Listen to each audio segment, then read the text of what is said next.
নমস্কার বন্ধুরা, আর জি কুকিং চ্যানেলে আপনাদের সবাইকে স্বাগত।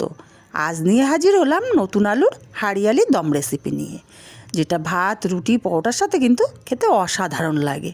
একঘেয়েমি আলুর দম না খেয়ে এইভাবে একবার বানিয়ে দেখতে পারেন। আমি এখানে কিছুটা সেদ্ধ আলু নিয়ে নিয়েছি। এখন উনুনে কড়াই বসিয়ে একটা ভাজা মশলা করে নেব। 1 চামচ গোটা ধনে, 1 চামচ গোটা জিরে, হাফ চামচ গোটা মৌরি, আর দিয়ে দিলাম 4টে এলাচ, দিয়ে দিচ্ছি 5টা লবঙ্গ আর একটু দারচিনি। এবার মশলাটা ভেজে নেব, কিন্তু মশলাটা যেন পুড়ে না যায় সেটাই খেয়াল রাখতে হবে। মশলাটা ভেজে নিয়েছি, মশলাটা আমি নামিয়ে নেব। মশলাটা নামিয়ে কড়াই গরম করে তেল দিয়ে দিচ্ছি, আর তেলটা গরম করে ছড়িয়ে দিচ্ছি ভালো করে, যাতে আমার আলুগুলো ভাজতে সুবিধা হয়। এবার সেদ্ধ আলুগুলো আমি দিয়ে দিচ্ছি, ভেজে নেব। একটু নেড়ে চেড়ে দিয়ে দিলাম। এবার এর মধ্যে আমি একটু হলুদ দেব, একটা সুন্দর কালার আসার জন্য। হলুদটা দিয়ে আমি আলুটা বেশ কিছুক্ষণ ভেজে নেব। আলু ভেজে আলুরদম করলে কিন্তু টেস্টটা খুবই সুন্দর আসে। আলুটা ভেজে নিয়েছি, আলুটা আমি নামিয়ে নেব।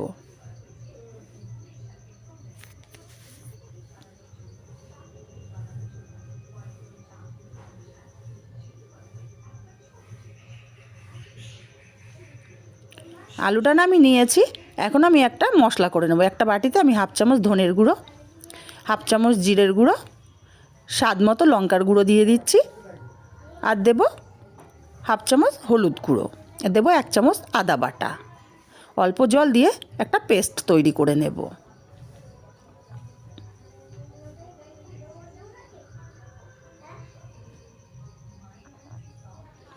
পেস্টটা করে রেখেছি। এবার একটা মিক্সচার জার নিয়ে নিয়েছি, আর এখানে আসল উপাদান হচ্ছে ধনেপাতা। আমি 1 মুঠো পরিমাণে ধনেপাতা খুব ভালো করে ধুয়ে দিয়ে দিলাম, আর দিয়ে দিচ্ছি 4টে কাঁচা লঙ্কা। মিহি একটা পেস্ট আমি করে নেব।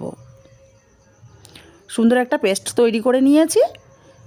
এখন একই তেলের ওপরে আমি শুকনো লঙ্কা, 2টো তেজপাতা আর অল্প একটু জিরে ফোড়ন দিয়ে দিচ্ছি, আর পেস্ট করে রাখা মশলাটা দিয়ে দিলাম। খুব ভালো করে মশলাটা কষিয়ে নেব। মশলাটা কষিয়ে নিয়ে মশলার বাটিটা দিয়ে অল্প জল দিলাম। আরও কিছুক্ষণ মশলাটা কষিয়ে নেব, তেল ছেড়ে আসা পর্যন্ত। মশলা থেকে তেল ছেড়ে দিয়েছে, দেখুন। মশলাটা খুব ভালো করে আমি কষিয়ে নিয়েছি। এখন এখানে ভেজে রাখা আলুগুলো দিয়ে দেব। মশলার সাথে আলুগুলো কিছুক্ষণ কষিয়ে নেব।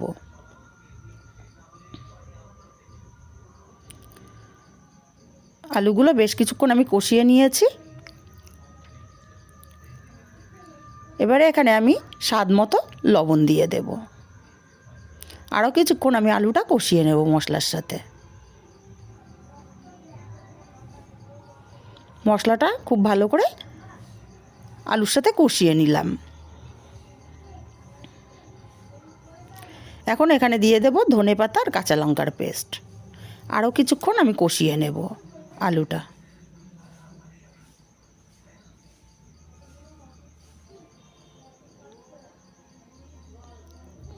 বেশ কিছুক্ষণ কষিয়ে নিয়ে ধনেপাতার মিক্সচার জারটা ধুয়ে অল্প একটু জল দিয়ে দিলাম, কারণ মিক্সচার জারে অনেকটাই ধনেপাতা লেগেছিল। আরও কিছুক্ষণ কষিয়ে নেব।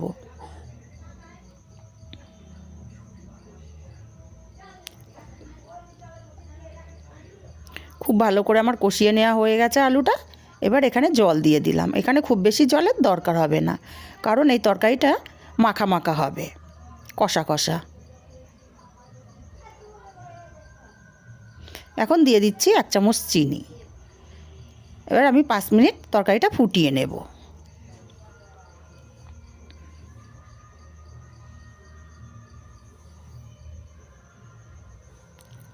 5 মিনিট আমি তরকারিটা ফুটিয়ে নিয়েছি। দেখতেই পাচ্ছেন তরকারিটা কিন্তু আমার হয়ে এসছে।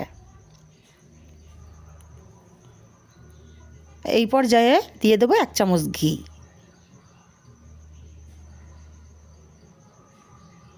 ঘিটা দিয়ে ভালো করে নেড়েচেড়ে মিশিয়ে দেব। আর দিয়ে দেব যেই মশলাটা আমি ভেজে রেখেছিলাম, গুঁড়ো করে নিয়েছি, 1 চামচ দিয়ে দিলাম। ভাজা মশলাটা দিয়ে নেড়েচেড়ে মিশিয়ে নিলে একদম রেডি হাঁড়িয়ালি আলুর দম।